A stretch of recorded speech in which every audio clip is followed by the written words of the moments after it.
વડોદરામાં તમામ તહેવાર લોકો શ્રદ્ધાપૂર્વક ઉજવે છે. શ્રાવણ મહિનામાં ઉજવાતા અમુક તહેવારોમાં અમુક હિંસક તત્વો ધાર્મિક તહેવારમાં પણ હિંસક વાતાવરણ ઊભું કરતા હોય છે. ત્યારે આવો જ એક બનાવ કિશનવાડીના એક યુવક સાથે બન્યો હતો. દશમાના તહેવારમાં ગુરુવારના રોજ નાસ્તા એક યુવક પર 15 થી 16 જણાએ મારામારી કરીને ઇજાગ્રસ્ત કર્યો હતો. આ યુવકને ઢોર માર મારવામાં આવ્યો હતો. જાણવા મળ્યું હતું કે કિશનવાડી વુડાના મકાન બ્લોક નંબર 3માં પિયુષ ઠાકોરને અચાનક આવીને ઢોર માર મારવામાં આવ્યો હતો.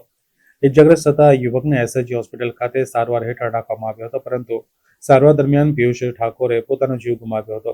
વધુ માહિતી મુજબ યુવક પિયુષના મિત્રોનું કહેવું છે કે જે લોકો ટોળામાં મારતા હતા તેમાંથી 2 થી 3 જણનો ચહેરો જાણીતો છે. પોતાની નારાજગી વ્યક્ત કરતા તેમણે કહ્યું હતું કે પિયુષને ન્યાય મળવો જોઈએ. સાથે સાથે ખોટી રીતે મારામારી થઈ હતી, તેથી જ પોલીસે યોગ્ય કાર્યવાહી કરવી જોઈએ.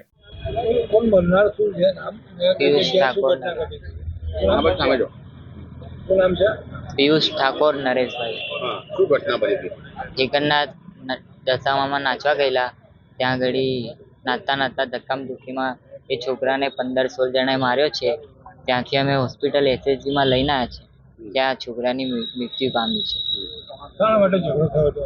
ધક્કામધુક્કી નાચતા ને હવે શું કરીએ, અમારે તો ગતો રહ્યા છે. ક્યારના લોકો હતા નથી ખબર, પણ એ ઝઘડો ધક્કામધક્કીનો હતો સર. પણ આમ નાચવા આમ છે ને ધક્કો વાગ્યો હશે ને.